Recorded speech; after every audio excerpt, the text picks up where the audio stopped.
তাহলে কেমন রাষ্ট্রপতি চাইবেন যারা দুর্নীতি করতে করতে দেশটাকে ছেড়ে শেষ করে দিয়েছে, দেশের 18 কোটি মানুষের রক্ত পানি করার টাকাকে শূন্য করে দেউলিয়া করে দিয়েছে, দেশকে রিজার্ভ ব্যাংক শেষ করে দিয়েছে, হাজার হাজার লক্ষ লক্ষ কোটি টাকা দেশের বাইরে পাচার করেছে, এমন রাষ্ট্রপতি এমন নেতা আপনারা চান না যারা আল্লাহর কোরআন দিয়ে সংসদ পরিচালনা করবে তাদেরকে আপনারা চান? কাকে চান বলেন তো? কোরআনকে চান? বলেন, হাত দেখা, আল্লাহকে সাক্ষী দেন। লিল্লাহি তাকবীর, লিল্লাহি তাকবীর, লিল্লাহি তাকবীর। আল্লাহ রাব্বুল আলামিন আমাদের জমিনটাকে কোরআনের জন্য কবুল করুক, সকলে বলে আমিন।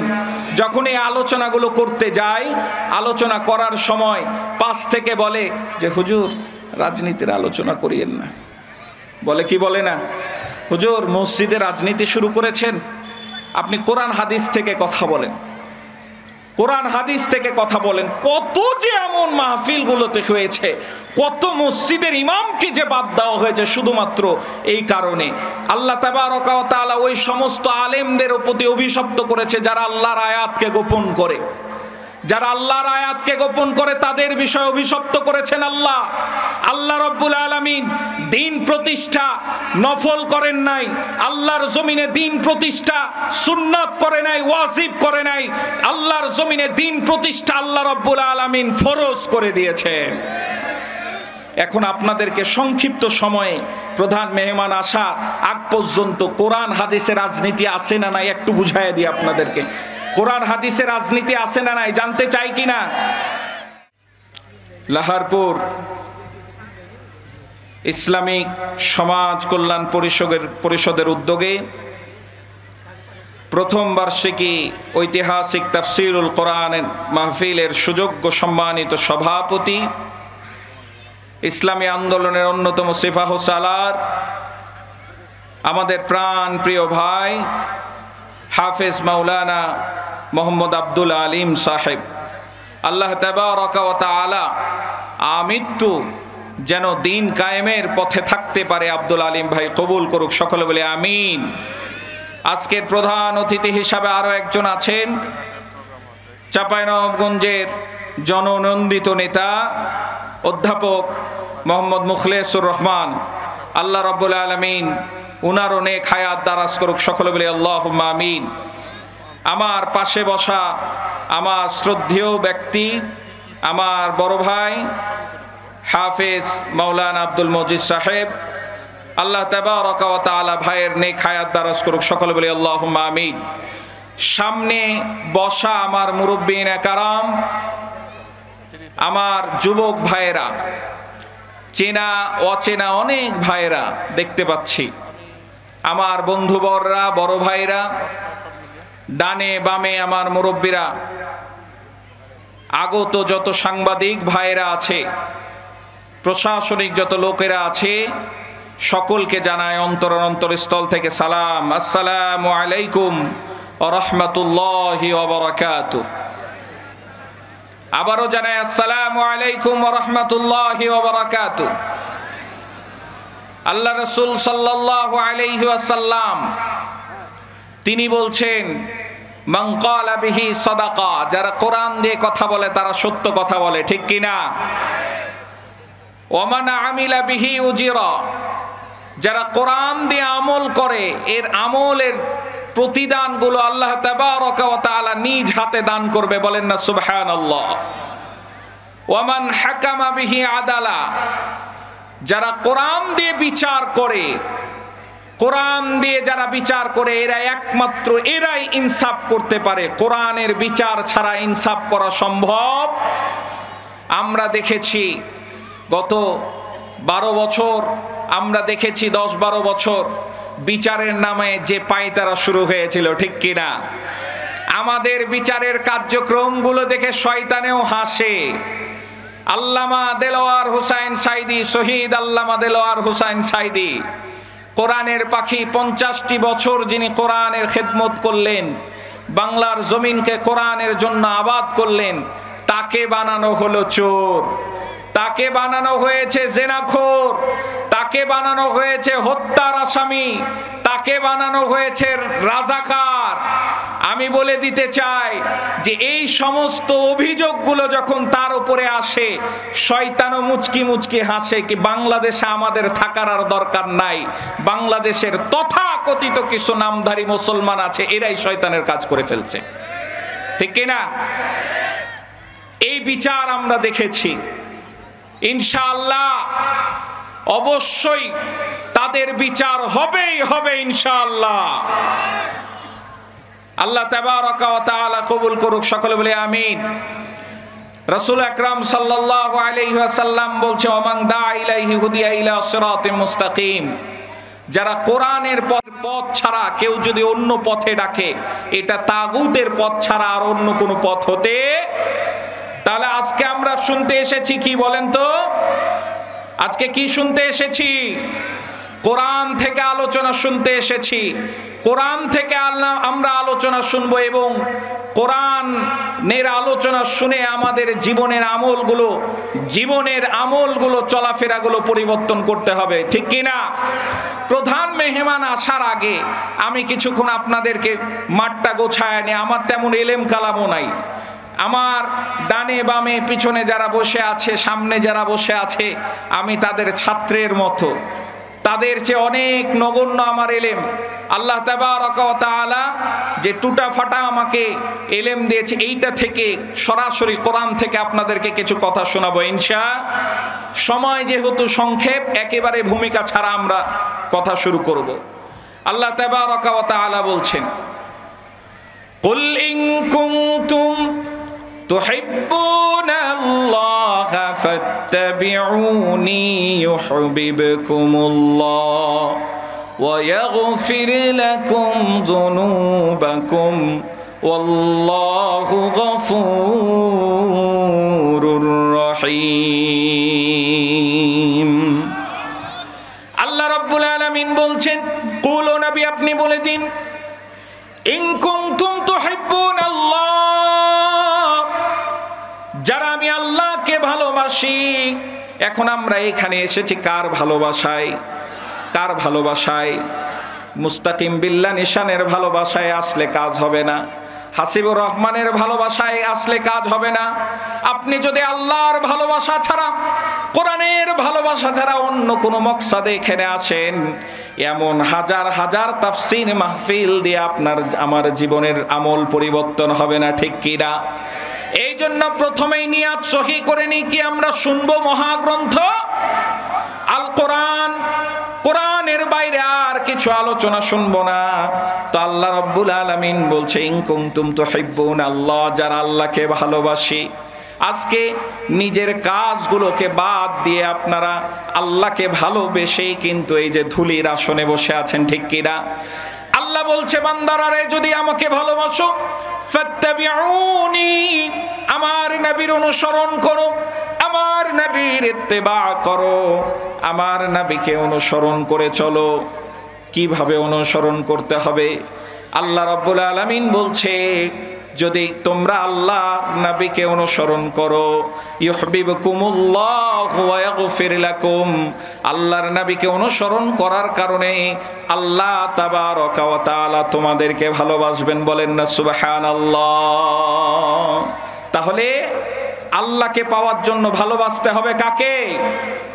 কাজী নজরুল ইসলাম, কবি কাজী নজরুল ইসলাম চমৎকার ভাবে লিখেছেন, আল্লাহকে যে পাইতে চায়, হযরতকে ভালোবেসে, আল্লাহকে যে পাইতে চায়, আরশে কুরসি লৌহ কালাম, আরশে কুরসি লৌহ কালাম, না চাহিতে পেয়েছে সে, ঠিক কিনা? আল্লাহ রাব্বুল আলামিন বলল, বান্দারানে ফাত্তাবিউনি, যদি আমার নবীকে তুমি অনুসরণ করো, অনুকরণ করো, তার ইত্তেবা করো, ইউহিব্বুকুমুল্লাহ, তাহলে আমি আল্লাহ তোমাকে ভালোবাসবো। শুধুমাত্র ভালোবেসে ক্ষান্ত হব না, ওয়া ইয়াগফির লাকুম যুনুবাকুম, তোমার জীবনের সমস্ত গুনাহগুলো অপরাধগুলো আমি আল্লাহ মাফ করে দিব। বলেন না সুবহানাল্লাহ। তাহলে অনুসরণ করতে হবে কাকে? আল্লাহর নবীকে অনুসরণ করব। শুধুমাত্র কি খাওয়ার আগে বিসমিল্লাহ বলে আল্লাহর নবীর কথা স্মরণ করে বললাম যে আল্লাহর নবী বলেছে সুন্নাত, খাওয়ার পরে মিষ্টি খাওয়া সুন্নাত, শুধু কি এত দূরে অনুসরণ করব? বলেন তো, শুধু কি এত দূর? ব্যক্তিগত জীবন থেকে নিয়ে সামাজিক জীবন, রাষ্ট্রীয় আন্তর্জাতিক জীবন, প্রত্যেকটা জায়গায় মুসলমান একজনের আদর্শ ফলো করতে হবে, তিনি হচ্ছে মুহাম্মাদুর রাসূলুল্লাহ সাল্লাল্লাহু আলাইহি ওয়াসাল্লাম। ঠিক কিনা? আল্লাহ রাব্বুল আলামিন বলছেন, মাইয়ুতি'র রাসূল ফাকাদ আতাআল্লাহ ওয়া মান তাওয়াল্লা ফামা আরসালনাকা আলাইহিম হাফিজা। ও মুসলমানরা, একটু কান খাড়া করে শুনেন যে আল্লাহর নবীর কথা আল্লাহ তাবারাকা ওয়া তাআলা বলছে, মাইয়ুতি'র রাসূল ফাকাদ আতাআল্লাহ, যে আল্লাহর রাসূলের কথা, আল্লাহর রাসূলের হুকুম মান্য করলো, সে যেন দুনিয়ার কারো নয়, আমি আল্লাহ তাবারাকা ওয়া তাআলার হুকুম মান্য করলো। বলেন না সুবহানাল্লাহ। আজকে আপনাদেরকে কোরআনটা কত অথেন্টিক কিতাব এইটা বোঝানোর চেষ্টা করব। আল্লাহর নবীর অনুসরণ অনুকরণ ছাড়া মুসলমান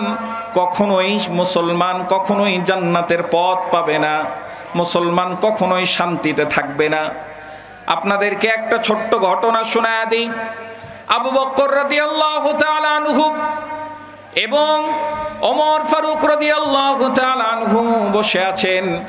এমন সময় আকরা বিন হাবিস রাদিয়াল্লাহু তাআলা আনহু আল্লাহর রাসূলের খিদমতের জন্য উপস্থিত হয়ে গেলেন। শুনছেন তো আপনারা? খুব লক্ষ্য করে শুনেন।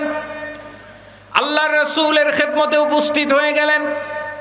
এমন সময় আবু বকর রাদিয়াল্লাহু তাআলা আনহু বলছেন, ইয়া রাসূলুল্লাহ, হাবেসকে তার গোত্রের দলপ্রধান হিসাবে, দলপতি হিসাবে তাকে নিয়োগ দেওয়া হোক। তাফসীরে কুরতুবীর বর্ণনা, এমন অবস্থায় যখন তাকে দল প্রধান নিয়োগ দেওয়ার জন্য আল্লাহর রাসূলের কাছে আবু বকর আরজ করলেন, ওমরে ফারুক রাদিয়াল্লাহু তাআলা আনহু বলছে, না, একে দেওয়া যাবে না। দুইজনের কথা কাটাকাটি শুরু হয়ে যায়, দুইজনের কথোপকথন হয়ে যায়। এমন অবস্থায় তাদের কণ্ঠস্বরটা আমার নবীর কণ্ঠস্বরের চেয়ে একটু উঁচু হয়ে গেছে। নবীর কত মর্যাদা, এটা আমি একটু বোঝানোর জন্য আপনাদেরকে বলতে চাই। তাদের কণ্ঠস্বরের চেয়ে নবীর কণ্ঠস্বর কিন্তু নিচু হয়ে গেছে। আল্লাহ রাব্বুল আলামিন সঙ্গে সঙ্গে আয়াতে কারিমা নাজিল করলেন, ইয়া আইয়ুহাল্লাযীনা আমানু লা তারফাউ আসওয়াতাকুম ফাওকা সাওতিন নবী। বলেন না আল্লাহু আকবার। ও দুনিয়ার মুসলমানরা, আল্লাহ রাব্বুল আলামিন আবু বকর ও ওমরের ব্যাপারে আয়াত নাজিল করলেন। আবু বকর রাদিয়াল্লাহু তাআলা আনহু কি যেন তেন কোনো মানুষ? বলেন কি যেন তেন কি মানুষ? আমাদের মতো কি? আমাদের মতো কি? তিনি তো আল্লাহ রাসূলের জলিলুল কদর সাহাবী, আশারে মুবাশশারা, জান্নাতীদের একজন। ঠিক কিনা? এমন কি রাসূল তার ব্যাপারে বলেছেন, পৃথিবীর সমস্ত মানুষের আমল এক পাল্লায়, আর আবু বকরের হিজরতের আমল, হিজরতের রাতের আমলটা এক পাল্লায়। পৃথিবীর সকলের আমল ওই রাতের চেয়ে ভারী হবে না। বলেন না সুবহানাল্লাহ। আল্লাহ রাসূল সাল্লাল্লাহু আলাইহি ওয়াসাল্লাম হিজরতের সময় আবু বকরকে বললেন, আবু বকর প্রস্তুত থাকো, হিজরত করতে হবে, যে কোনো সময় রেডি থাকো। এমন অবস্থায় হঠাৎ রাত্রেবেলা আল্লাহ রাসূল সাল্লাল্লাহু আলাইহি ওয়াসাল্লাম দরজায় নক দিলেন। একবার ডাকার সঙ্গে সঙ্গে আবু বকর কিন্তু দরওয়াজা খুলে দিয়েছে। বলেন না সুবহানাল্লাহ।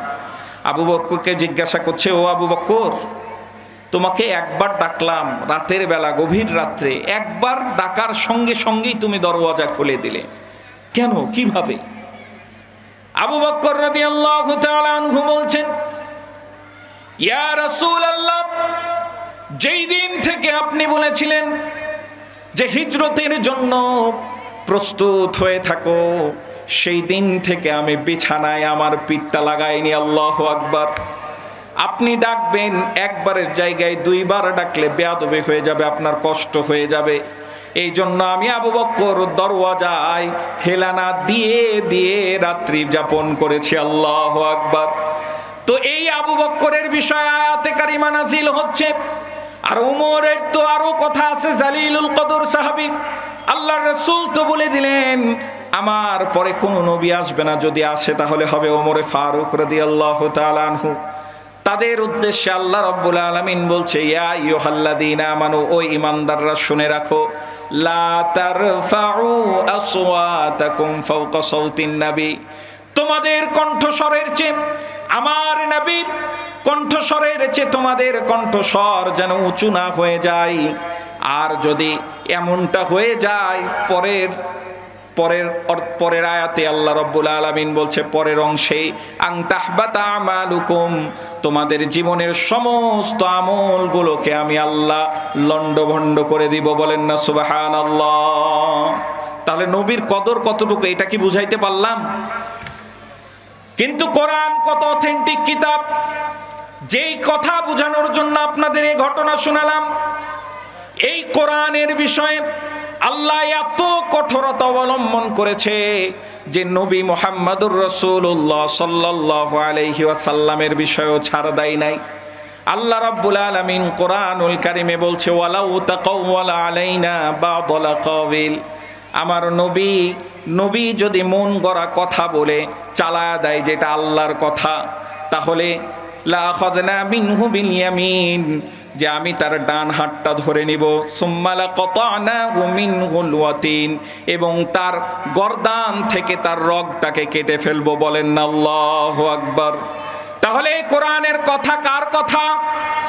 কোরআনের কথা কার কথা? এই কোরআনের বিষয়ে এত আল্লাহ রাব্বুল আলামিন কঠোরতা অবলম্বন করলেন যে রাসূল সাল্লাল্লাহু আলাইহি ওয়াসাল্লামকে ছাড় দিল না।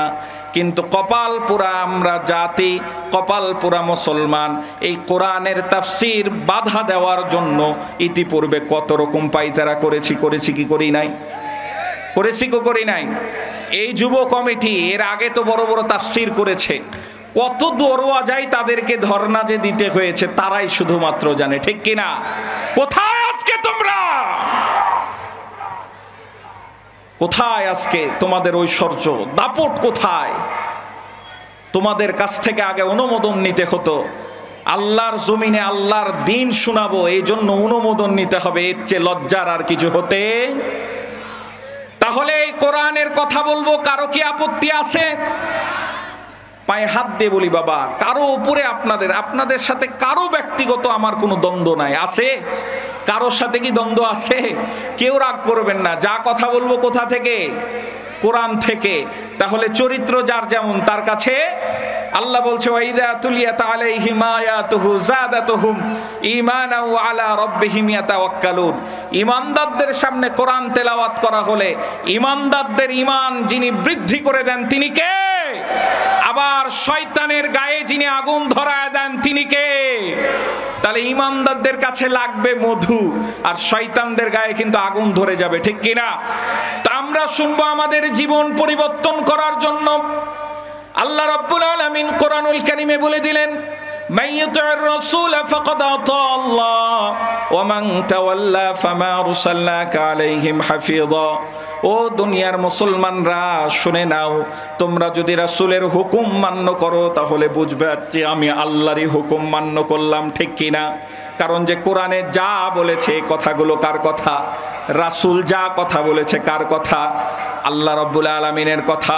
তো রাসূল সাল্লাল্লাহু আলাইহি ওয়াসাল্লামকে শুধুমাত্র সুবহানাল্লাহ পাঠ করলে এতবার নেকি, নামাজের পরে এই দোয়া পাঠ করলে এতবার নেকি, শুধুমাত্র খাওয়ার পরে মিষ্টি খাওয়াটা সুন্নাত, আমি ঘুমার সময় মাথাটা আঁচড় চিরুনি করে নিয়ে নেওয়াটা সুন্নাত, বিছানা ঝাড়াটা সুন্নাত, এই সুন্নাতগুলো পালন করলাম, কিন্তু আল্লাহর জমিনে আল্লাহর দিন প্রতিষ্ঠা করলাম না, ফরজ আইন লঙ্ঘন করলাম, তাহলে কি কোনো লাভ হইল? কোনো কি লাভ হইল? কোনো লাভ হবে না। তুমি মেসওয়াক করার ফজিলত তো জানো, খাবার শেষে মিষ্টি মুখের হাদিসটাও মানো, শুধু হক কথাটা উচ্চ স্বরে বলতে পারো না, অন্যায় দেখে বারুদ হয়ে জ্বলতে পারো না। ঠিক কিনা? কেমন মুসলমান তুমি একটু ভাবো না, কেমন তোমার ঈমান একটু ভাবো না। ঠিক কিনা? তাহলে রাসূলকে মানতে হবে ব্যক্তিগত জীবন থেকে রাষ্ট্রীয় জীবন পর্যন্ত। প্রত্যেকটা ক্ষেত্রে রাসূলের আদর্শ আছে না নাই? মানুষের, দুনিয়ার সাধারণ মানুষের যার আদর্শ আপনি আদর্শিত হতে চাইবেন, যার আদর্শ ফলো করতে চাইবেন, তাদের আদর্শের মধ্যে বিতর্কিত আছে না নাই? বলেন আছে না নাই? কিন্তু রাসূলের আদর্শের মধ্যে কি কোনো বিতর্কিত আছে? আছে। আমার ভাইয়েরা, রাষ্ট্রবিজ্ঞানের ভাষায় যদি আপনাদেরকে আমি একটু বুঝাই, রাষ্ট্রবিজ্ঞানের যেই সমস্ত ভাইয়েরা আছে তারা কিন্তু জানে রাষ্ট্রবিজ্ঞানের জনক বলা হয় অ্যারিস্টটলকে। কাকে? অ্যারিস্টটল। এবং অ্যারিস্টটলের আরেকজন গুরু আছে, তার নাম হচ্ছে প্লেটো। রাষ্ট্রবিজ্ঞানের অর্থাৎ রাষ্ট্র পরিচালনার জন্য অ্যারিস্টটল এবং প্লেটো বিভিন্ন তাত্ত্বিক বক্তব্য পেশ করেছে, দার্শনিকরা বিভিন্ন বক্তব্য পেশ করেছে। কিন্তু তাদের জীবন ইতিহাসগুলো পড়ে দেখি রাষ্ট্র পরিচালনার সাথে তাদের কোনো যোগ সূত্র পাওয়া যায় না, এবং তাদের আদর্শ, তাদের বক্তব্য অনুযায়ী পৃথিবীতে একটা দেশ যে শান্তিতে আছে একটাও নাই। ঠিক কিনা? আল্লাহ রাব্বুল আলামিন বলছেন, ও বান্দারা, দুনিয়ার কোনো মানুষের আদর্শে আদর্শিত হয়ে লাভ নাই। দুনিয়ার কোনো আদর্শে, মানুষের আদর্শে আদর্শিত হয়ে দেশ শান্ত হবে না, দেশ ঠান্ডা হবে না। দেশে একমাত্র আদর্শ চলবে মুহাম্মদুর রাসূলুল্লাহ সাল্লাল্লাহু আলাইহি ওয়াসাল্লাম। আল্লাহ রাব্বুল আলামিন বলে দিলেন, লাকাদ কানা লাকুম ফি রাসূলিল্লাহি উসওয়াতুন হাসানা লিমান কানা ইয়ারজুল্লাহা ওয়াল ইয়াউমাল আখির ওয়া যাকারাল্লাহা কাসীরা। বলেন না আল্লাহু আকবার। আল্লাহ রাব্বুল আলামিন ঘোষণা দিচ্ছেন, ও বান্দারা, তোমরা তোমাদের মধ্যে যারা আমাকে এবং আখিরাতকে বিশ্বাস করো, যারা আল্লাহ এবং আখিরাতকে বিশ্বাস করে, যারা আল্লাহ এবং আখিরাতকে বিশ্বাস করে তারাই তো মুমিন। ঠিক কিনা? মুমিনদের উদ্দেশ্যে কিন্তু আল্লাহ বলছে, আপনার যদি রাসূলের আদর্শ ভালো না লাগে তাহলে কোনো সমস্যা নাই, আপনার যার আদর্শ ভালো লাগে আপনি তার আদর্শে আদর্শিত হন। ঠিক কিনা? কিন্তু মুমিন আমরা হব রাসূলের আদর্শে আদর্শিত। ঠিক কিনা? আল্লাহ রাব্বুল আলামিন স্বয়ং ঘোষণা দিচ্ছেন, তোমরা যারা আল্লাহ এবং আখিরাতকে বিশ্বাস করো, ও মুমিনরা তোমরা শুনে নাও, তোমাদের জন্য পৃথিবীর মধ্যে সর্বোত্তম আদর্শ কি আছে? মুহাম্মদ রাসূলুল্লাহ সাল্লাল্লাহু আলাইহি ওয়াসাল্লামের চরিত্রে। বলেন না সুবহানাল্লাহ। কে সার্টিফিকেট দিচ্ছে বলেন তো? কে সার্টিফিকেট দিচ্ছে? মজার একটা বিষয় আছে, পশ্চিমারা এমন ভাবে আমাদের মগজটা ধোলাই করেছে। একটু যদি বুঝাতে চাই যে প্লেটো, অ্যারিস্টটল এই দার্শনিকদের জন্ম রাসূলের আসার অনেক আগে। তারা রাষ্ট্রবিজ্ঞানের বিভিন্ন বিষয় নিয়ে আলোচনা করেছে, রাষ্ট্রের বিভিন্ন পথ দেখানোর জন্য তারা একটা বক্তব্য, তাদের মত প্রকাশ করেছে। মাঝে অনেকখানি গ্যাপ, মাঝের সময়টা অনেকখানি গ্যাপ, এই সময়টা আর নাই, কারো খোঁজ নাই। কিছু নতুন আধুনিক যুগের আবার দার্শনিক, তাদের নিয়ে আবার এখন আলোচনা শুরু হয়েছে। তাহলে মাঝের সময়টা গেল কোথায়? মাঝের সময়টা হচ্ছে রাসূল সাল্লাল্লাহু আলাইহি ওয়াসাল্লামের যুগ। ঠিক কিনা? মাঝের সময়টা হচ্ছে খোলাফায়ে রাশিদিনদের যুগ, যেই যুগে কাকে মানুষ যাকাত দিবে একটা মানুষও পাইতো না, যাকাত নিয়ে ঘুরে বেড়াইতো। ঠিক কিনা? সেই যুগটা এমন যুগ ছিল যে হাজারা মাউত থেকে একজন বোন আসবে, মা আসবে হজ করতে, সে একা হজ বাইতুল্লাহ আসতো, আল্লাহকে ছাড়া কাউকে ভয় করতো সেই যুগ ছিল স্বর্ণালী যুগ। আর আজকে আমরা কোন আকডুম বাগডুম ঘোরাডুম তাদের আদর্শে আদর্শিত হচ্ছি, যেখানে নিজের জীবনের নিরাপত্তা নাই। এই আদর্শে আদর্শিত হয়ে নিজের মা বোনের জীবনের নিরাপত্তা নাই, নিজের সন্তানদের জীবনের নিরাপত্তা নাই, কোরআনের কথা বলে নিরাপত্তা নাই। শুধু কোরআনের কথা বলার কারণে কত কোরআনের পাখিগুলোকে ফাঁসির কাস্টে পর্যন্ত ঝুলতে হয়েছে। তাহলে এই আদর্শে দরকার আছে ভাই। আদর্শ কাদের নিবেন একটু শুধু আপনাদেরকে উদাহরণ দিয়ে বুঝায় দিই। বদরের যুদ্ধে রাসূল সাল্লাল্লাহু আলাইহি ওয়াসাল্লাম বদরের যুদ্ধে মক্কার কুরাইশ কাফেরদের বিরুদ্ধে যুদ্ধের জন্য সাহাবা আজমাইনদেরকে নিয়ে রওনা হলেন, মাত্র ৩১৩ জন, আমরা তো জানি। এখন বলেন তো, এই বদরের যুদ্ধে যখন যায় রাসূল সাল্লাল্লাহু আলাইহি ওয়াসাল্লাম এবং সাহাবীদের কাছে কয়টা তরোয়াল ছিল বলেন তো? কয়টা ছিল? কয়টা ছিল বলে? মাত্র ৮টা। তেমন সুসজ্জিত কোনো দলও ছিল না, বাহনও ছিল না। একটা বাহনের ওপরে ২-৩ জন উঠে উঠে যাচ্ছিল। এমন অবস্থায় রাসূল জিজ্ঞাসা করছে, ও সাহাবীরা তোমরা কি বলছো? তোমাদের কাছে মশওয়ারা নিতে চাই, একটু পরামর্শ নিতে চাই। তো বলছে, ইয়া রাসূলুল্লাহ কি পরামর্শ? আমরা কি যাব যুদ্ধে? আমরা কি যাব? মুহাজির সাহাবীরা বলছে, অবশ্যই আল্লাহ রাসূল আমরা যুদ্ধে যাব। আল্লাহ রাসূল আবার জিজ্ঞাসা করছে। তখন রাসূল সাল্লাল্লাহু আলাইহি ওয়াসাল্লামের কথা শুনে আনসার সাহাবীরা বুঝতে পেরেছে যে আমাদেরকে লক্ষ্য করে আল্লাহ রাসূল বলছে। আনসার সাহাবীদের দলনেতা যিনি, তিনি দাঁড়ায় বলছে, ইয়া রাসূলুল্লাহ আপনি যদি বলেন যে সমুদ্র পার হয়ে যুদ্ধে যেতে হবে, আপনি যদি বলেন হুকুম শুধু দেন, আপনার জন্য জীবন দিয়ে দিব, এমন ভাবে আমরা যুদ্ধ করব যে আপনার চক্ষুটা ঠান্ডা হয়ে যাবে। বলেন না সুবহানাল্লাহ। তো রাসূল সাল্লাল্লাহু আলাইহি ওয়াসাল্লাম বলছে, ঠিক আছে তাহলে চলো। যাওয়ার সময় রাসূল যে সাওয়ারিটার উপরে ছিল, যে বাহনটার উপরে ছিল, ওই বাহনে ছিল আরো 2 জন। তো রাসূল সহ আরো একজন আছে, একজন টানছে। রাসূল নেমে গেল। নেমে যাওয়ার পরে তাকে বলছে, এবার তুমি উঠো, আমি বাহনটা টানবো। বলেন না আল্লাহু আকবার। কে বলছে? বিশ্ব নবী বলছে। কে বলছে? যার সম্মান আল্লাহ রাব্বুল আলামিন আকাশ চুম্বি করেছেন, সে ব্যক্তিটা বলছে যে আমি বাহনটা টানবো। বলেন না সুবহানাল্লাহ। তো রাসূল সাল্লাল্লাহু আলাইহি ওয়াসাল্লামকে কোনো মতেই সাহাবীরা দিবে না যে না ইয়া রাসূলুল্লাহ আমরা থাকতে আপনি কেন টানবেন। রাসূল বলছে, তোমাদের শক্তির চেয়ে কি আমার শক্তি কম? তোমাদের শক্তির চেয়ে আমার শক্তি কি কম? আমি কি টানবো না? রাষ্ট্রপতি কাকে বলে এটা বুঝেন আগে। রাষ্ট্রপতি কাকে বলে? যে একজন রাষ্ট্রপতি তার জনগণকে ওপরে বসায়া দেয়, তিনি টানছে। কিছুদিন আগে আপনারা জানেন যে দুর্নীতির তো শেষ নাই। কিছুদিন আগে একটা নিউজে দেখলাম গাজীপুরের মেয়র, যেটা সাবেক মেয়র, গাজীপুরের একটা মেয়র ছিল না, আমি নাম নিব না, গাজীপুরের মেয়র তার দুপুরের খাবার আনবে, দুপুরের খাবার বাড়ি থেকে দুপুরের খাবারটা আনবে। এই খাবার আনার জন্য একটা গাড়ি ঠিক করেছে। তো এই গাড়ি তেল খরচ বাবদ খরচ দেখিয়েছে 18,20,000 টাকা। দেখেন এই টাকা কি তার বাপের টাকা? এই টাকা কার টাকা বলেন তো? মেহনতি মানুষের, খেটে খাওয়া মেহনতি মানুষের রক্ত পানি করা টাকা।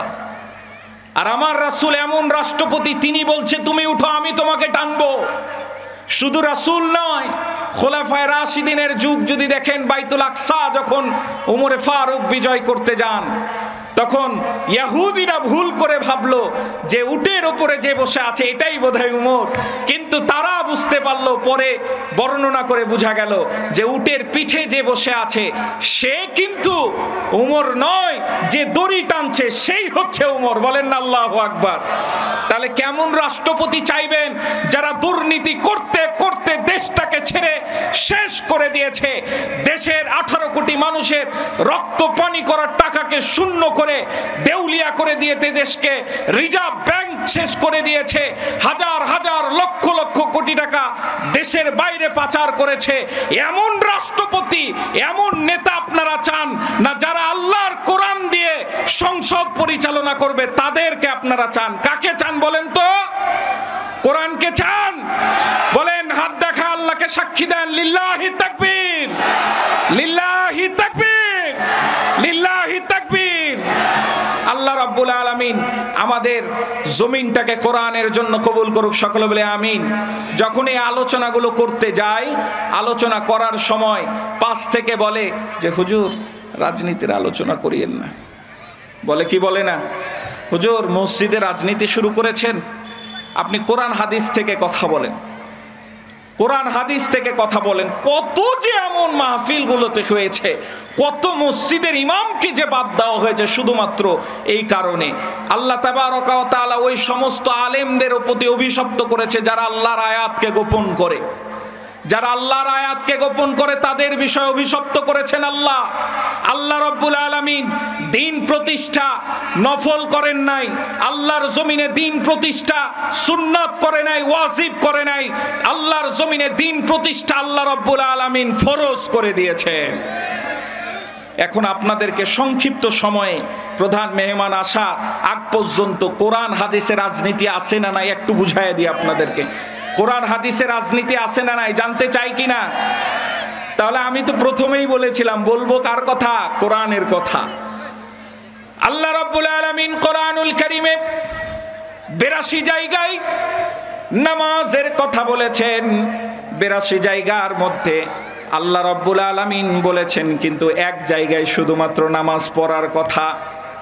নামাজ পড়ার কথা এক জায়গায় বললেন আকিমিস সালাত, 82 জায়গায় বলল তোমরা নামাজ প্রতিষ্ঠা করো। এক জায়গায় আল্লাহ রাব্বুল আলামিন বললেন ফাসাল্লি লিরাব্বিকা ওয়ানহার, তোমরা নামাজ পড়ো। কিন্তু আমরা মুসলমান, হতভাগা মুসলমান, এমন অবুঝ মুসলমান, নিজে নামাজ পড়ি কিন্তু পরিবারে ঠিক নাই, ঠিক কিনা? নিজে নামাজ পড়ি কিন্তু নামাজ প্রতিষ্ঠার কাজে কিন্তু আবার বাধা দেয়। আপনি বলেন তো এই জায়গায় কত বড় বড় আলোচক এসে আলোচনা করেছে, এত বড় বড় আলোচক এসে আলোচনা করার পরেও ফজরে এই মসজিদে মুসল্লি পাওয়া যায় না, ঠিক কিনা? কিন্তু এখন যদি আল্লাহর জমিনে আল্লাহর দ্বীন কায়েম হয়ে যায়, সংসদে বিল পাস হয়ে গেছে কি নামাজ পড়া বাধ্যতামূলক, নামাজ যে পড়বে না শরিয়া ভিত্তিক তার বিচার হবে। এইবার বলেন ফজরের সময় মসজিদে আর জায়গা খালি থাকবে? থাকবে? আপনি বলছেন আমি ওয়াজ করছি কি বিড়ি খাওয়া যাবে না, মাদক সেবন করা যাবে না। এতদিন যারা মাদকের বিরুদ্ধে কথা বলল তারাই আবার মাদকের বড় ব্যবসায়ী, বলেন ঠিক কিনা? কি মজা একটা তামাশা, হ্যাঁ? দুর্নীতি দমন কমিশন, যার মধ্যে সবচেয়ে বেশি দুর্নীতি ঢুকে আছে, ঠিক কিনা? একটা মিথ্যা কথা হলে বলিয়েন আমাকে, একটা যদি হয়। এত আলোচনা করলাম বিড়ি টানা যাবে না, এত আলোচনা করলাম যে মাদক সেবন করা যাবে না, কিন্তু মাদক থেকে রেহাই পাওয়া যায় না। আল্লাহ রাব্বুল আলামিনের আইন মতো যদি মাদককে আমরা হারাম বলে নিষিদ্ধ পণ্য হিসাবে একেবারে কঠোর আইন করে দিই শরিয়া ভিত্তিক, দেখবেন বাংলার আনাচে কানাচে আর কোথাও মাদক পাওয়া যাবে না। উদাহরণ যদি দেখতে চান আফগানের দিকে তাকান। আফগানের তালেবান ক্ষমতায় আসার পূর্বে আফগানে পৃথিবীর মধ্যে সবচেয়ে বেশি আফিম চাষ হতো। আফিম নেশাদ্রব্য জিনিস, আফিম চাষ হতো। আফিম চাষ করার বিষয়ে বিভিন্ন আইন করলো আমেরিকা, বিভিন্ন আইন করার পরেও কিন্তু আফিম চাষ করা বন্ধ করতে পারে নাই। তারা বছরের পর বছর থেকেছে, যুগ যুগ থেকেছে, কিন্তু আফিম চাষ করা বন্ধ করতে পারে নাই।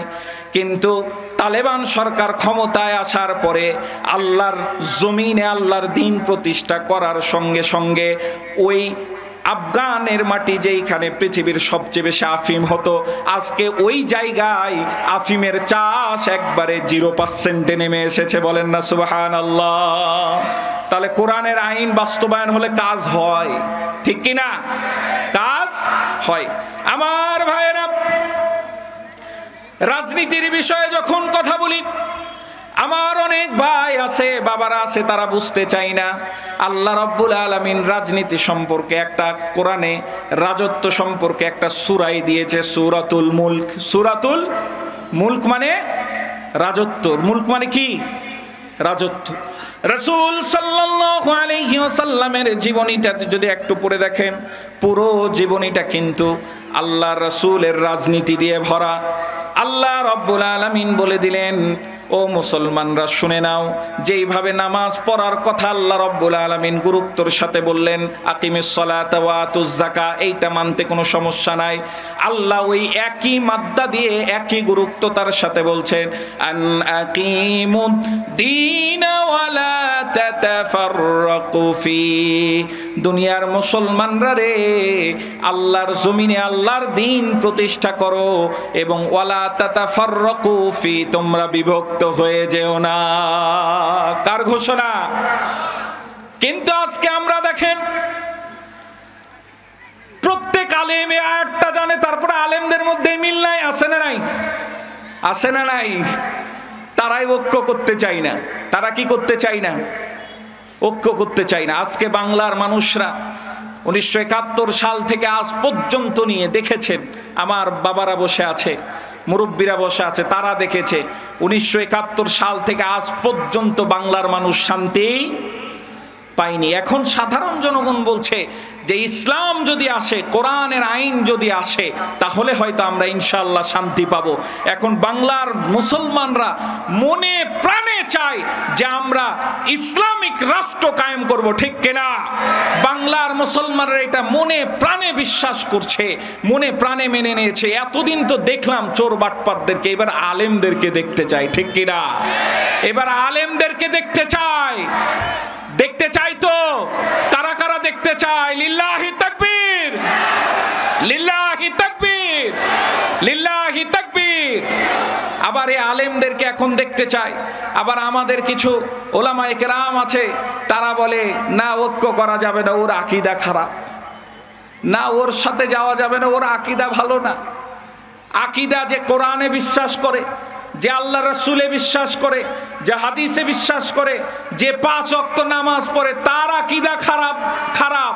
আবার যে মাদকের ব্যবসা করে, যে জেনার সাথে লিপ্ত, শত শত নারীকে যে ধর্ষণ করে, প্রতিদিন রাত্রে নতুন নতুন নারী ভোগ করে, তার আকীদাই ভালো। তার তলে যে ওই সমস্ত আলেমরা তেল মালিশ করাতে ব্যস্ত আছে। বলেন ঠিক কিনা? ওদের সাথে বসতে সমস্যা নাই। যারা গুস্তাকে রাসূল, যারা রাসূলকে গালি দেয়, যারা রাসূলের বিপক্ষে কথা বলে, কোরআনের বিপক্ষে কথা বলে, তাদের সাথে মিলিত হওয়া সমস্যা নাই। যারা দ্বীন প্রতিষ্ঠা করতে চায়, তাদের সাথে মিলতে যায় কি খারাপ? বলেন তো? আকীদা খারাপ। আমরা তো আল্লাহতে বিশ্বাস করি, করি না? রাসূলে বিশ্বাস করি না, নামাজ পড়ি না, যাকাত দেই না, আকীদা তাহলে কোথায় খারাপ? আমাদের প্রভু এক নবীর উম্মত, জীবন বিধান ওই শিবানী কোরআন। আমাদের প্রভু এক নবীর উম্মত, জীবন বিধান ওই শিবানী কোরআন। তবে কেন এক নও হে মুসলমান, এক হও করি আহ্বান। তবে কেন এক নও হে মুসলমান, এক হও করি আহ্বান। আল্লাহ তাবারক ওয়া তাআলা সকলকে ঐক্য করার তৌফিক দান করুক। সকলে বলে আমিন। তাহলে আল্লাহ বললেন আলা লাহুল খালকু ওয়াল আমর, তাবারাকাল্লাহু রাব্বুল আলামিন। সৃষ্টি যার আইন চলবেও, সৃষ্টি যার আইন চলবেও। দ্বীন যদি প্রতিষ্ঠা হয় তাহলে সমাজে শিরক থাকবে না। বুঝার জন্য বলছি, রাসূল আকরাম সাল্লাল্লাহু আলাইহি ওয়াসাল্লাম 40 বছর বয়সে নবুয়ত পাইলেন এবং মক্কি জীবনী কত বছর ছিল একটু বলেন তো? কত বছর ছিল? 13 বছর ছিল। 13 বছর সময় মক্কায় অতিবাহিত করেছে। ওই 13 বছর বলেন তো মক্কার ভিতরে কাবার মধ্যে মূর্তি ছিল কি ছিল না? ছিল না? ছিল না। মূর্তিকে 1 ইঞ্চিও সরাতে পারেনি। কিন্তু যখন আল্লাহর রাসূল সাল্লাল্লাহু আলাইহি ওয়াসাল্লাম রাষ্ট্রপতি হয়ে মদিনার রাষ্ট্র ঘোষণা করে, যখন রাষ্ট্রপতি হয়ে বিজয় বেশে মক্কায় প্রবেশ করলেন, আল্লাহ রাসূল সাল্লাল্লাহু আলাইহি ওয়াসাল্লাম 1টি 2টি করতে করে 360টি মূর্তি তখন সরায় ফেললেন, ঠিক কিনা? আমার ভাইরা, মূর্তি ভাঙা কাজ ছিল ইব্রাহিম খলিলুল্লাহর, মূর্তি ভাঙা কাজ ছিল কিন্তু পয়গাম্বরদের। মূর্তি ভাঙা কাজ হচ্ছে জনাবে মুহাম্মদুর রাসূলুল্লাহ সাল্লাল্লাহু আলাইহি ওয়াসাল্লাম। আমরা আমাদের চিন্তার ঊর্ধ্বে উঠতে পারি না, অনেকেই ভুলবশত বলে ফেলি, না জানার কারণে বলে ফেলি, মূর্তিটা কেন ভাঙলো, মূর্তিটা আবার কি দোষ করছে। বলেছি কি বলি না, মূর্তিটা কি দোষ করছে? আমার ভাইরা, মূর্তি ভাঙা কাজ ছিল পয়গাম্বরদের, আমার নবীর ছিল মূর্তি ভাঙা কাজ।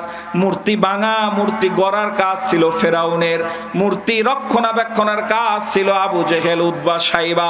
বুঝে নিতে হবে, মূর্তি যারা ভাঙে তারা হচ্ছে পয়গাম্বরের উত্তরসারী, আর মূর্তির জন্য যারা মায়া কান্না করে বুঝে নিতে হবে তারা উতবা, সাইবা, আবু জেহেলদের বংশধর। বলেন ঠিক কিনা? আমরা কি মূর্তির পক্ষে? দেশে কোনো মূর্তি, দেশে কোনো মূর্তি, এই জমিন আমাদের, এই জমিনে কোনো শিরকিয়াত চলবে না, ঠিক কিনা?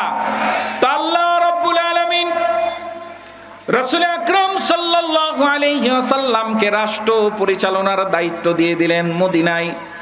মদিনায় আসার পরে কেমন ছিল রাষ্ট্রপতি দেখেন। এগুলো তো রাজনীতির কথা, রাজনীতির কথা না। রাসূল সাল্লাল্লাহু আলাইহি সাল্লাম রাষ্ট্রপতি হয়েছে। রাষ্ট্রপতি কে হয়? আমার মতো আপনার মতো সাধারণ ব্যক্তি হয়। যারা রাজনীতি ব্যক্তিত্ব তারাই তো হয়, ঠিক কি না?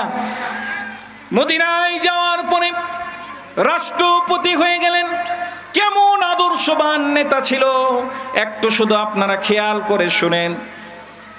রাষ্ট্রবিজ্ঞানের দার্শনিক, গ্রিক দার্শনিক প্লেটো, তার একটি বই আছে দ্য রিপাবলিক, ঐতিহাসিক ওই বইয়ের মধ্যে লিখেছে দার্শনিক রাজার গুণাবলী সম্পর্কে সে বর্ণনা করছে। যারা রাষ্ট্রবিজ্ঞানের ভাই আছে তারা বুঝতে পারছে বিষয়গুলো। দার্শনিক রাজার গুণাবলী কেমন হবে সে কিন্তু এটা ব্যাখ্যা করছে। প্রথমেই সে বলছে বাস্তব দার্শনিক রাজা হবে সর্বজ্ঞানের অধিকারী। দার্শনিক রাজার প্রথম গুণ হবে কি? সর্বজ্ঞানের। আল্লাহ রাব্বুল আলামিন রাসূল আকরাম সাল্লাল্লাহু আলাইহি ওয়াসাল্লামকে দুনিয়াতে শিক্ষক হিসাবে পাঠিয়েছেন, ঠিক কিনা? দুনিয়ার সমস্ত ইলম আল্লাহ রাব্বুল আলামিন আমার নবীর জেহানে দিয়ে দিয়েছিল। বলেন না সুবহানাল্লাহ। কেমন রাজা হবে দার্শনিক? কেমন রাজা হবে? আদর্শ রাজা কেমন হবে? প্লেটো তার রিপাবলিকে বর্ণনা করছে আদর্শ রাজার গুণাবলীর মধ্যে সে হবে সৎ চরিত্রবান। এখন বলেন না, পৃথিবীতে রাসূলের চেয়ে সৎ আর কোনো ব্যক্তি আছে? সৎ আর কোনো ব্যক্তি আছে? যার বিষয়ে একজন খ্রিস্টান লেখক তার 100 জন মনীষীর জীবনী বই লিখলো। এই বইয়ে সর্বপ্রথম নামটা দিল মুহাম্মদুর রাসূলুল্লাহ সাল্লাল্লাহু আলাইহি ওয়াসাল্লামের। বলেন না সুবহানাল্লাহ। এইভাবে একটা দুইটা করে 10টা পর্যন্ত আদর্শ রাজার গুণাবলী সম্পর্কে প্লেটো তার বক্তব্যে তুলে ধরেছে। এই সবগুলোই কিন্তু আল্লাহ রাব্বুল আলামিন নবীর মধ্যে আগেই ইনস্টল করে দিয়েছে। বলেন না সুবহানাল্লাহ। মদিনায় আসার পরে মদিনাকে যখন রাষ্ট্র হিসেবে ঘোষণা দেওয়া হলো, রাষ্ট্র হিসেবে ঘোষণা দেওয়ার পরে বিভিন্ন ধর্ম অবলম্বীদের সাথে আল্লাহর রাসূল একটি বৈঠক করলেন। এই বৈঠক করে আল্লাহর রাসূল সাল্লাল্লাহু আলাইহি ওয়াসাল্লাম পৃথিবীর ইতিহাসে সর্বপ্রথম লিখিত সংবিধান চালু করলো। ও যুবকরা, তোমরা শুনে নাও, আজকে যে সংবিধানের কথা তোমরা ভাবো, আজকে যে সংবিধানের কথা আলোচনা হয়, এই সংবিধান কিন্তু সর্বপ্রথম লিখেছে আমার আপনার কলিজার টুকরার নবী জনাবে মুহাম্মদুর রাসূলুল্লাহ সাল্লাল্লাহু আলাইহি ওয়াসাল্লাম। বলেন না সুবহানাল্লাহ। লা ইলাহা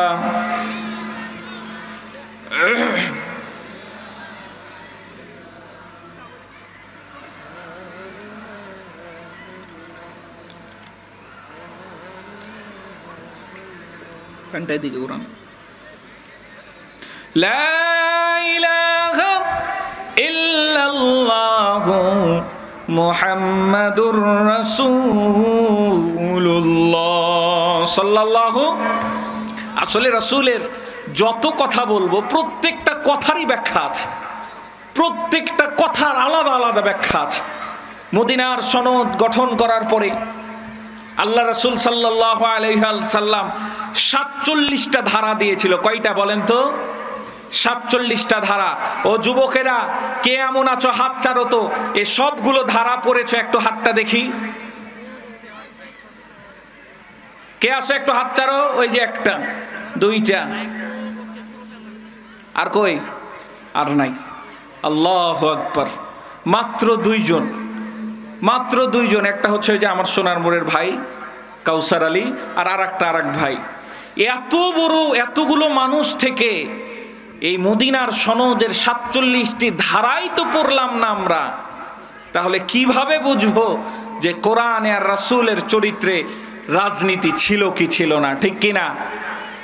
শহীদ মতিউর রহমান নিজামী রাহমাহুল্লাহ আলাই, তাকে জিজ্ঞাসা করছে আমেরিকাতে যে আপনার দেশের মানুষেরা তো নামাজ পড়ে, নামাজই তো কম না, জুমার দিনে তো জায়গা পাওয়া যায় না, ইসলাম নিয়ে কোনো কথা বললেই তো দেখা যায় আমরা রাস্তায় বেরিয়ে পড়ি, ঠিক কিনা? তো আপনার বাংলাদেশের মানুষরা এত ইসলাম বুঝে, এত ধর্মভীরু, তারপরেও কেন ওই দেশের মাটিতে ইসলাম কায়েম হয় না? গুরুত্বপূর্ণ প্রশ্ন না? কেন হয় না? তিনিও চমৎকার জবাব দিয়েছিলেন। গুণীদের গুণী জবাব, শিক্ষিতদের শিক্ষিত জবাব, চমৎকার জবাব দিয়েছে। ছোট থেকে আমাদেরকে আমাদের হুজুরেরা, আমাদের ওস্তাদেরা উজুর ফরজ কয়টি, উজুর ফজিলত কি কি, নামাজের ফরজ কয়টি, নামাজের ফজিলত কি কি, খাওয়ার আগে কিভাবে বসতে হবে, খাওয়ার পরে কি করতে হবে, গোসলের আগে কি করতে হবে, গোসলের পরে কি করতে হবে, জান্নাতের বর্ণনা, জাহান্নামের বর্ণনা। কিন্তু আল্লাহর জমিনে যে আল্লাহর দ্বীন প্রতিষ্ঠা করা ফরজ, এইটা আমাদেরকে শিক্ষা দেয়নি, ঠিক কিনা? এই জন্য মনে হয় যখন কেউ আয়াতগুলো আলোচনা করে, কোরআন থেকেই তো আলোচনা হচ্ছে, তখন আমরা মনে করি আহা হুজুর বোধহয় রাজনীতির কথা বলছে, হুজুর বোধহয় কোনো দলের এজেন্ট, এইভাবে কথা বলেন বলে কি বলে না? আমরা অবশ্যই এজেন্ট, আমরা হচ্ছে মহাগ্রন্থ আল কোরআনের এজেন্ট, ঠিক কিনা? আমরা কিসের এজেন্ট? মহাগ্রন্থ এই কোরআনের এজেন্ট হতে আমরা রাজি আছি।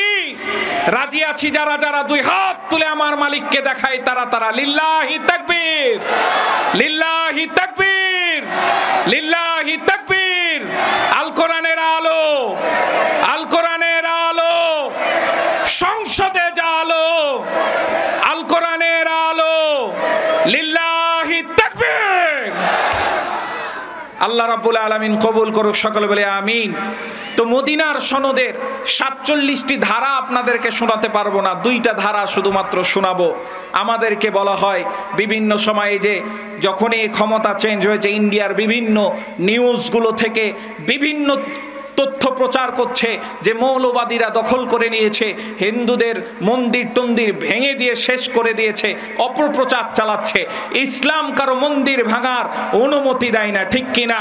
আল্লাহ রাসূল সাল্লাল্লাহু আলাইহি ওয়াসাল্লাম মদিনার সনদের 3 নাম্বার ধারাতে বলল, যে যে ধর্ম পালন করে স্ব ধর্ম পালন করবে, কেউ কারো ধর্মের বিষয়ে হস্তক্ষেপ করতে পারবে? বলেন না সুবহানাল্লাহ। কে বলছে? আমাদের আদর্শ, আমাদের আদর্শ। আমাদের তো রাসূল শিখিয়েছে মন্দিরে হাত দেওয়া যাবে না, শিখিয়েছে অমুসলিমের ক্ষতি করা যাবে না। আমাদের রাসূল শিখিয়েছে যারা আমাদের বেধর্মী ভাই আছে তাদেরকে হেফাজত করতে হবে। যারা মন্দির ভেঙেছে, যারা মন্দিরের বিরুদ্ধে অপপ্রচার চালিয়েছে, বুঝে নিতে হবে এরা হচ্ছে দোসর শ্রেণীর লোকজন। বুঝে নিতে হবে এরা রাজনৈতিক স্বার্থ হাসিলের জন্য, ইসলামকে ছোট করার জন্য বড় ষড়যন্ত্র এঁটেছে, ঠিক কিনা? আজ পর্যন্ত কেউ দেখাতে পারবে না বাংলার জমিনে কোন মন্দির ভেঙে মসজিদ হয়েছে, দেখাইতে পারবে? একটাও নাই, দেখাইতে পারবে কেউ? কিন্তু দেখেন যারা সম্প্রীতির কথা বলে, সম্প্রীতির বাজনা গোটা পৃথিবীতে বাঁচায় বেড়ায়, শত শত মসজিদ, পুরাতন মসজিদকে তারা শহীদ করে ওই জায়গায় রাম মন্দির তারা স্থাপন করেছে, ঠিক কিনা? আবার জ্ঞানবাপী মসজিদ নেতাদের ষড়যন্ত্র শুরু করেছে, আমরা কিছু বলবো না, আমরা আছি, কি তোমরা করো। গাজওয়াতুল হিন্দের সূচনা হয়ে গেছে, গাজওয়াতুল হিন্দের জন্য মুসলমান প্রস্তুত হয়ে যাচ্ছে। এমন একটা সময় আসবে যে পুরো ভারতবর্ষ থাকবে মুসলমানের দখলে, ঠিক কিনা? পুরো ভারতবর্ষ থাকবে আমাদের দখলে। আল্লাহ রাব্বুল আলামিন বলছে ইউরিদুনা ইউতফিউ নূরাল্লাহ, এটা আমার কথা না, কার কথা? আল্লাহ বলছে ইউরিদুনা ইউতফিউ নূরাল্লাহি বিআফওয়াহিহিম ওয়া ইয়াবাল্লাহু ইল্লা ইউতিম্মা নূরাহু ওয়ালাউ কারিহাল কাফিরুন। আল্লাহ তাবারাকা ওয়া তাআলা বলছে আল্লাহর এই যে কোরআনের নূর আল্লাহ প্রত্যেকটা জায়গায় প্রবেশ করায় দিবে, এমন কোনো জায়গা বাকি থাকবে না যেখানে কোরআনের নূর আল্লাহ পৌঁছাবে না। আজকে আমরা যারা ইসলাম প্রতিষ্ঠার বিপক্ষে কাজ করছি তারা ভালো করে শুনে নাও, আল্লাহ যে উতু ঘোষণা দিয়েছে বাংলার জমিন শুধু না পুরো ভারতবর্ষে ইসলাম প্রতিষ্ঠা হয়ে যাবে ইনশাআল্লাহ, ঠিক কিনা? সম্প্রীতির কথা শোনায় আমাদেরকে। দ্বিতীয় 4 নম্বর যে ধারা, এই ধারাতে আল্লাহ রাসূল সাল্লাল্লাহু আলাইহি ওয়াসাল্লাম লিখছেন যে আমরা মদিনায় দুর্বলদের পক্ষে থাকবো। বলেন না সুবহানাল্লাহ। মদিনায় কার পক্ষে থাকবো? কিন্তু আমরা কি দুর্বলদের পক্ষে কখনো আমাদের শাসককে পেয়েছি?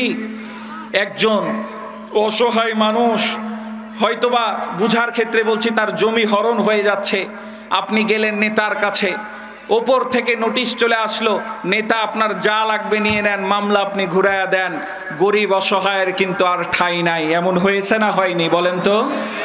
অনেক হয়েছে। যারা নিজে ভুক্তভোগী শুধু তারাই জানেন এটার ব্যথা, যারা ভুক্তভোগী।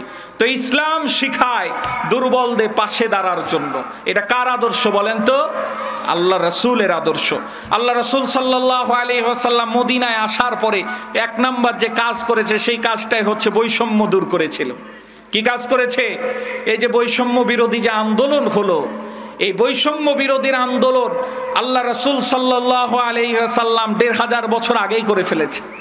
ইসলামে বৈষম্যর কোনো জায়গা, সেই জায়গায় আল্লাহ রাসূল সাল্লাল্লাহু আলাইহি ওয়াসাল্লাম ধনী গরিবকে এক কাতারে নিয়ে চলে এসেছে। ধনী গরিব একসাথে কাঁধে কাঁধ মিলিয়ে নামাজে দাঁড়ায় গেছে। বলেন না সুবহানাল্লাহ। গোলামদের মর্যাদা আল্লাহ রাসূল বাড়ায়া দিয়েছে। কত মর্যাদা! যে বেলাল রাদিয়াল্লাহু তাআলা আনহু গোলাম ছিল আমরা জানি। আজকে যারা আমার বাবাজিরা হজে গিয়েছেন, যারা আল্লাহ রাসূলের রওজা দেখার সুযোগ হয়েছে, মদিনায় মক্কায় যাওয়ার সুযোগ হয়েছে, তারা জানেন যে মদিনায় একটি মসজিদ আছে, মসজিদে বেলাল। বেলাল নামক একটা মসজিদ আছে না? দেখেন একজন গোলামকে আল্লাহ রাব্বুল আলামিন কত উঁচু আসমানে তার ইজ্জত বাড়ায় দিয়েছে। বলেন না সুবহানাল্লাহ। এটা শুধুমাত্র ইসলামেই সম্ভব। শুধুমাত্র কিসে সম্ভব? আমার ভাইয়েরা, মদিনায় রাষ্ট্র গঠন করলো। রাষ্ট্র গঠনের পর জোরজার মুলুক তার এইটা বন্ধ হয়ে গেল, বৈষম্য দূর হয়ে গেল। আল্লাহর রাসূল সাল্লাল্লাহু আলাইহি ওয়াসাল্লাম গোলামদের কিন্তু ইজ্জত বাড়ায়া দিল।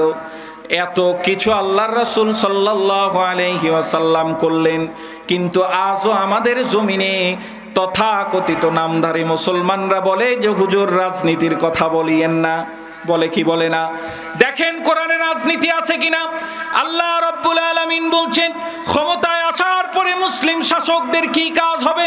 ইয়ামুরুহুম বিল মারুফি ওয়া ইয়ানহাহুম আনিল মুনকার ওয়া ইউহিল্লু লাহুমুত তাইয়্যিবাতু ওয়া ইউহাররিমু আলাইহিমুল খাবাইসা ওয়া ইয়াদাউ আনহুম ইসরাহুম। একবার বলেন না আল্লাহু আকবার।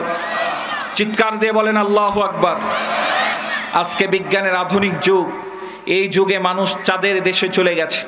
প্রায় 150 বছর আগে বিজ্ঞানীরা চাঁদের দেশে গেছে। চাঁদের দেশের ওই পারে কিন্তু আজ যাইতে পারেনি। কি কিন্তু আল্লাহর কসম করে বলছি, ধুলির আসনে বসে যে আপনারা আল্লাহু আকবারের যে ধ্বনি দিলেন, এই ধ্বনিটা শুধুমাত্র পৃথিবী নয়, চাঁদ নয়, পৃথিবী ভেদ করে 7 আসমান সহস্র গ্যালাক্সি ভেদ করে আল্লাহর আরশে আজিম পর্যন্ত পৌঁছায় যায়। বলেন না সুবহানাল্লাহ।